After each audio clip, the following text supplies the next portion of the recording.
Pada kesempatan ini kita akan membahas tentang dispepsia. Secara definisi, dispepsia dulu dikenal sebagai penyakit saluran cerna atas. Namun seiring perkembangan zaman, dispepsia dikenal sebagai penyakit dengan gejala utama yaitu nyeri ulu hati. Dispepsia dikatakan bukan sebagai diagnosis definitif, melainkan kumpulan gejala, maka dikatakan sindrom yang gejala utamanya itu adalah nyeri ulu hati. Namun kita harus ingat bahwa dispepsia sindrom, pasien bisa mengeluhkan gejala hanya rasa tidak nyaman di daerah ulu hati, ataupun rasa penuh, ataupun rasa kenyang yang sangat cepat ketika pasien makan. Nah, dispepsia ini kita harus beri batasan bahwa penyakit hepatobiliar seperti hepatitis ataupun penyakit kolelitiasis tidak didefinisikan sebagai dispepsia. Dan kita juga harus singkirkan GERD karena gejala GERD atau gastroesophageal reflux disease terkadang tumpang tindih dengan dispepsia. Dispepsia ini sendiri diklasifikasikan menjadi dua, yaitu dispepsia fungsional dan dispepsia organik. Dispepsia fungsional adalah dispepsia dengan keluhan gejala khas dispepsia tanpa adanya ditemukan kelainan organik. Nah, bagaimana kita tahu kelainan organik ini? Biasanya dengan endoskopi. Jika pasien dengan diagnosis dispepsia sindrom, kita lakukan endoskopi dan didapatkan ulcer, mau baik di gastrik ataupun di duodenal, ataupun terdapat erosif atau sekadar gastritis atau duodenitis atau malah malignansi, ini semua di-include ke dalam dispepsia organik. Namun jika ditemukan gejala dispepsia tanpa adanya temuan kelainan organik, maka dimasukkan ke dalam dispepsia fungsional. Nah, dispepsia fungsional ini sendiri dibagi menjadi epigastric pain syndrome dan postprandial symptoms. Jadi, pada dispepsia fungsional dengan epigastric pain syndrome, yang paling dikeluhkan pasien adalah rasa nyeri. Jadi, kadang-kadang didefinisikan sebagai ulcer-like. Kemudian ada dispepsia fungsional dengan postprandial symptoms, yang biasanya pasiennya mengeluhkan perut terasa kembung, mudah kenyang. Nah, itu adalah postprandial symptoms. Secara epidemiologi, dispepsia fungsional merupakan dispepsia yang paling banyak ditemukan terutama pada pasien usia muda. Namun, kalau kita temukan alarm signs, maka kita harus memikirkan bahwa pasien ini menderita dispepsia organik. Apa itu alarm signs? Yaitu penurunan berat badan yang tidak diinginkan, artinya pasien tidak sengaja menurunkan berat badan. Kemudian ada kelainan menelan, bisa pasien mengeluhkan nyeri telan. Kemudian muntah yang muncul kembali ataupun terus-menerus, kemudian adanya perdarahan saluran cerna yang ditandai dengan melena ataupun hematemesis, jadi muntah darah ataupun BAB hitam. Kemudian pada pemeriksaan fisik kita bisa temukan anemia atau malah dalam pemeriksaan penunjang kita temukan tanda anemia. Kemudian pasien mengeluhkan demam, kemudian adanya teraba pada bagian upper abdomen regio itu terdapat massa, maka kita pikirkan bahwa ini mungkin malignansi. Kemudian jika kita tanyakan pada pasien terdapat riwayat keluarga menderita kanker lambung. Kemudian pasien dengan usia tua ataupun biasanya di atas 60 tahun, kita pikirkan mungkin ini bukan dispepsia fungsional. Namun bisa juga ada literatur mengatakan jika pasien pertama sekali mengeluhkan keluhan dispepsia pada usia di atas 45 tahun, ini juga merupakan alarm sign. Nah, jika pasien mendapat gejala alarm sign, kita pikirkan bahwa dia menderita dispepsia organik, kita harus lakukan endoskopi. Sekarang kita akan membahas tentang etiologi dari dispepsia secara menyeluruh, baik dispepsia fungsional ataupun organik. Jadi kita akan bahas sedikit juga tentang patogenesis dan patofisiologinya. Jadi pada pasien dengan dispepsia, baik fungsional maupun organik, bisa disebabkan oleh Helicobacter pylori. Ini adalah bakteri yang menginfeksi di lambung. Kemudian ada juga ditemukan kasus adanya parasit seperti cacing yang didapati di daerah duodenum yang menimbulkan rasa nyeri yang seperti pada pasien dispepsia. Kemudian adanya gastric acid yang sangat asam ataupun pH gastric acid yang menurun. Ini akan menyebabkan reaksi radang di dalam lambung dan itu akan menimbulkan gejala dispepsia.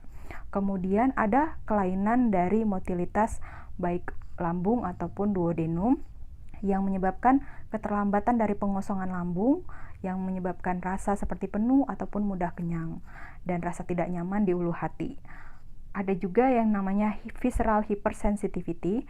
Ini biasanya terjadi pada dispepsia fungsional di mana lambung mengalami peningkatan sensitivitas sehingga gastric acid yang sedikit pH-nya menurun lambung sudah merasakan itu sebagai sesuatu yang iritatif dan dia langsung merasa nyeri, ataupun distansi dari lambung atau peregangan dari lambung sedikit saja membuat rasa bagi penderitanya itu seperti fullness atau bloating, ataupun langsung terasa penuh dan rasanya tidak nyaman.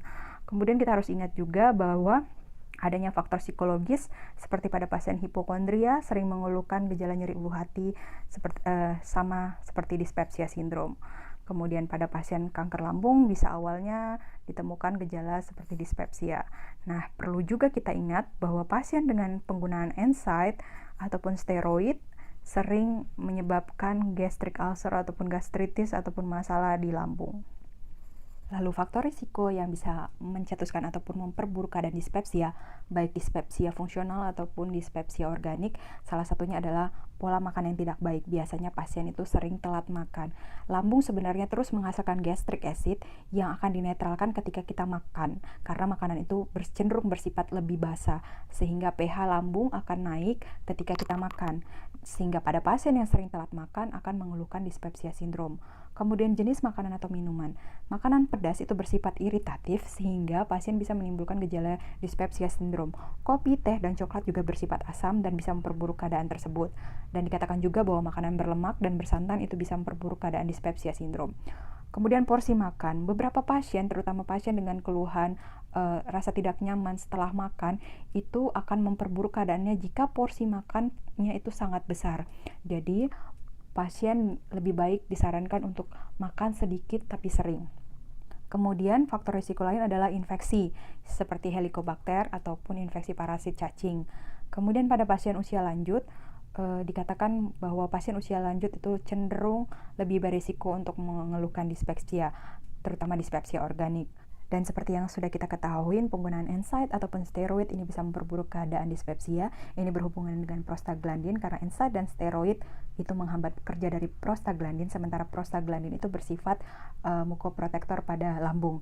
Nah, kemudian stres juga bisa memperburuk keadaan dispepsia, bisa saja karena hipokondria, yang artinya memang pasien jadi merasakan keluhan sementara keluhan itu sebenarnya tidak ada, ataupun memang gastric acidnya bisa meningkat pada pasien stres.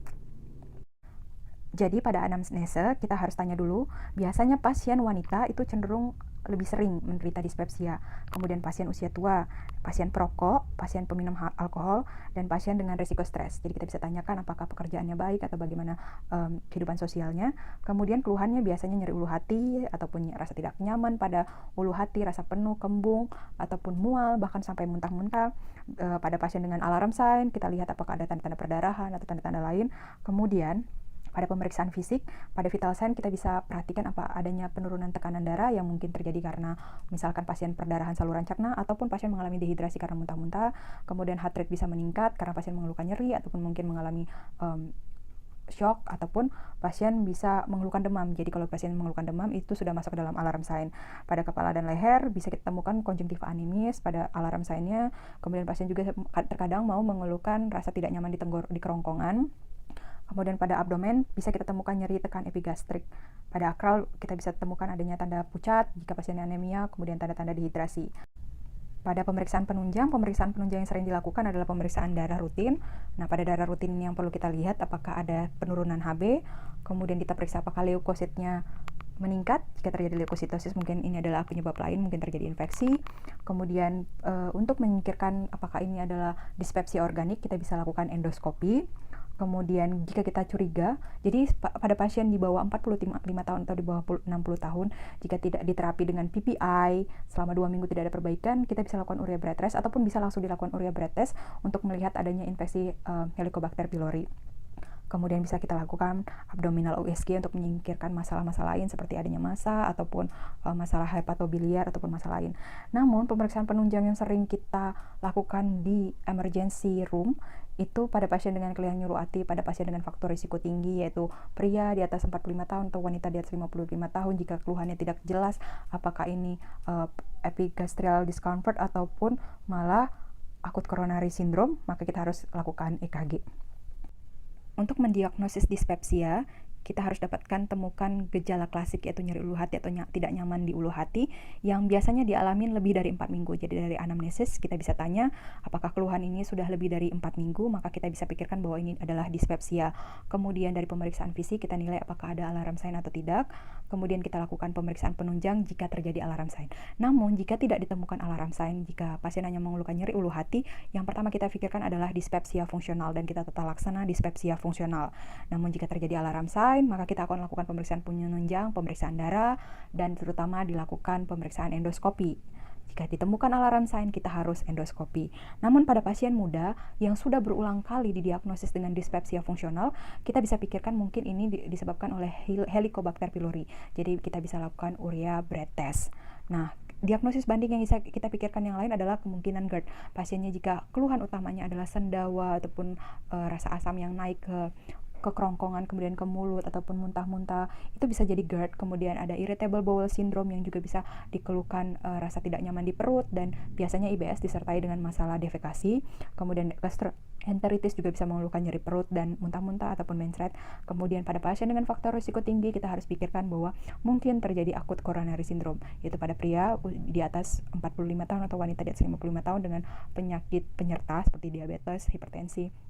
Kemudian pada beberapa pasien itu bisa terjadi intoleransi makanan. Cara membedakannya adalah dia hanya makan makanan tertentu maka terjadi nyeri ataupun rasa tidak nyaman kembung di dalam perut. Sementara untuk makan makanan lain. Selamat datang di Universitas Pembangunan Indonesia Manado yang terletak dekat dengan kawasan bisnis Bahu Mall Manado. Tempatnya di Kelurahan Bahu, lingkungan 3 Manado, sangat strategis di pusat kota Manado. Dibangun di atas lahan seluas 2,5 hektar, Universitas Pembangunan Indonesia Manado berdiri megah dengan ruangan 7 lantai, terdiri dari ruangan kelas, ruangan kantor, perpustakaan, laboratorium komputer, laboratorium keperawatan, pengadilan semu, dan laboratorium bahasa, kantin, serta rooftop di lantai atas. Universitas Pembangunan Indonesia Manado memiliki 6 fakultas dengan program studi, yaitu Fakultas Pertanian, Prodi Agribisnis, Fakultas Hukum, Prodi Hukum, Fakultas Teknik, Prodi Teknik Elektro dan Teknik Sipil, Fakultas Ilmu Sosial Ilmu Politik, Prodi Ilmu Politik, Fakultas Sastra, Prodi Sastra Inggris, Fakultas Keperawatan, Prodi Ilmu Keperawatan, dan Profesi Nurse. Didukung oleh sumber daya manusia yang berkompeten dan tersertifikasi, Universitas Pembangunan Indonesia Manado memiliki dosen dan tenaga kependidikan dengan latar belakang S2 dan S3 lulusan dalam dan luar negeri.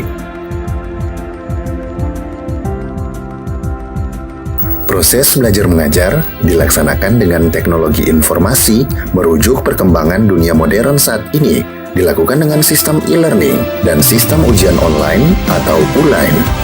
Hasil tracer student Universitas Pembangunan Indonesia Manado dan fakultas menyebutkan lulusan UNPI sudah tersebar di dalam dan luar negeri.